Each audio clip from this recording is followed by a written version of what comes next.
Olá, meus amigos, minhas amigas, companheiros e companheiras aqui do canal Sem Censura. Estamos aqui hoje gravando essa videoaula com a finalidade de auxiliar os nossos alunos na realização das avaliações. E hoje começaremos aqui com o sexto ano, que fará uma avaliação referente ao tema Roma Antiga. Bom, falar de Roma Antiga, a gente tem que entender que é uma área que exige muito empenho, muita dedicação, uma vez que é um tema muito abrangente. Nós vamos dividir o estudo sobre Roma em duas fases. Nesse primeiro momento, vamos abordar questões referentes ao período da monarquia e também algumas questões referentes à república. E depois nós vamos abordar questões que estão relacionadas ao período do Império. Pois bem, o idioma é o latim, né? Há uma forma de comunicação, uma linguagem que perpassou o tempo e chegou aos nossos dias, a principal herança deixada pelos romanos.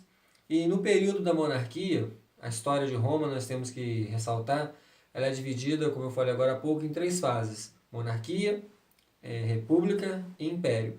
No período da monarquia, houve a influência dos etruscos. E essa influência se deu na questão econômica, na questão militar, na organização, na composição geográfica, territorial dos romanos. E no período da monarquia nós tivemos a fundamentação e o estabelecimento de algumas camadas sociais importantes. E essas camadas sociais, elas são importantes a gente ressaltar, que conseguiram fazer com que a definição ficasse muito bem delimitada no espaço social. Por exemplo, patrícios, plebeus, clientes e escravos. Os patrícios eram aqueles que se achavam descendentes dos primeiros fundadores de Roma, e que por isso, segundo a tradição, eles teriam o direito de exercer o poder político, o poder econômico, e eles também eram os grandes proprietários de terras, eles eram membros da elite, da nobreza dirigente de Roma Antiga. Também os plebeus. Os plebeus eles eram livres, eles eram comerciantes, agricultores, artesãos, eram pessoas mais pobres. Então essa divisão entre rico e pobre ficou muito bem definido em Roma nesse sentido. Patrícios eram aqueles que eram nobres, eram pessoas ricas, pertencentes à aristocracia, e por outro lado, os plebeus que eram mais pobres. Também tínhamos os clientes. Os clientes eram aqueles que não conseguiam garantir a própria sobrevivência e diante disso aceitavam viver sob o domínio, sob a dependência de um patrício. Nesse momento, essa relação a gente dá o nome de patrono. O patrono era aquele patrício que auxiliava um cliente. Esse cliente trabalhava em troca de proteção, em troca de alimento, em troca de um abrigo seguro para ele e para a sua família. E por último, os escravos. Os escravos eram aqueles que atingiam essa condição não por causa da cor da pele, mas atingiam essa condição em decorrência da dívida. Normalmente eram plebeus que não conseguiam pagar suas dívidas, ou também através da guerra. Os prisioneiros de guerras eram levados como escravos em Roma. Aqueles plebeus passavam por situações difíceis. Os plebeus sofriam preconceitos na sociedade.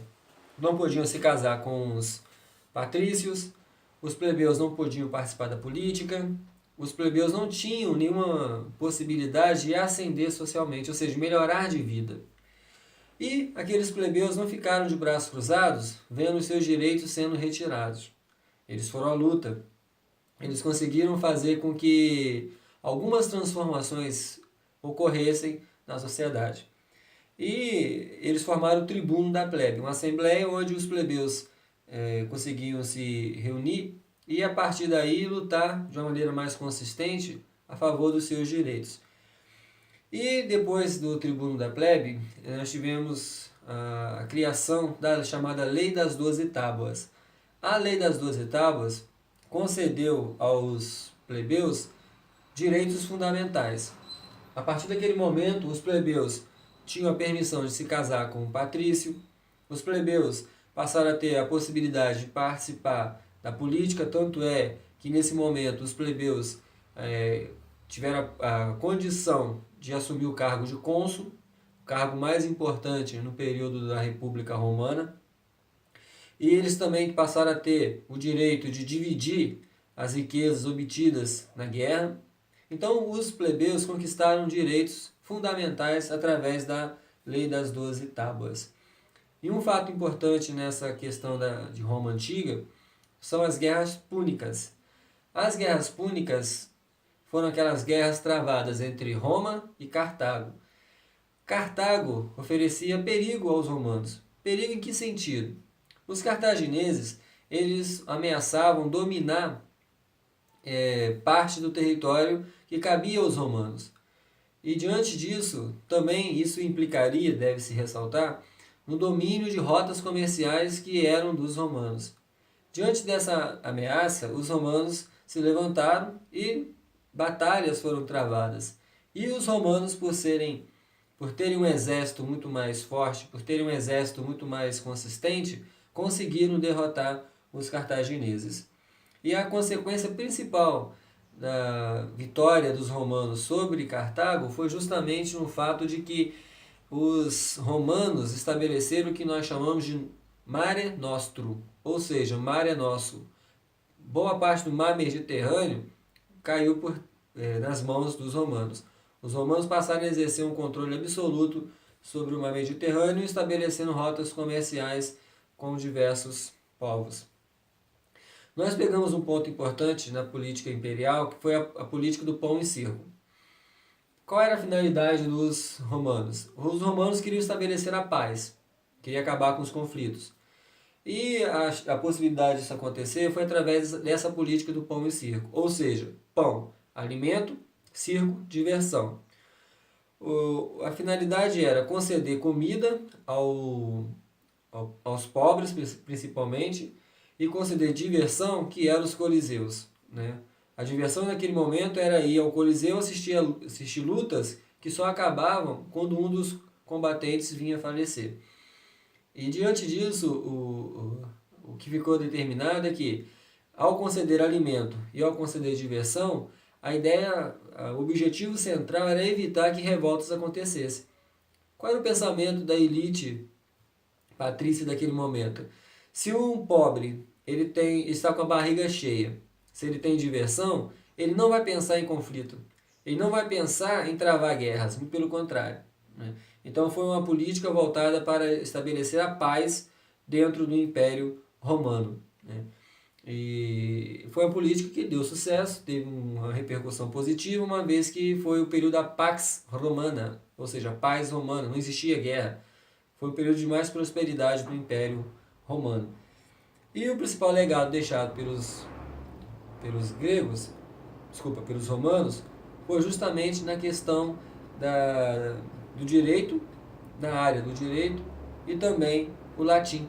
Nós começamos o vídeo falando sobre a língua, a forma de comunicação, as expressões linguísticas do Império Romano. A nossa bandeira, a bandeira de Minas Gerais, tem dizeres em latim.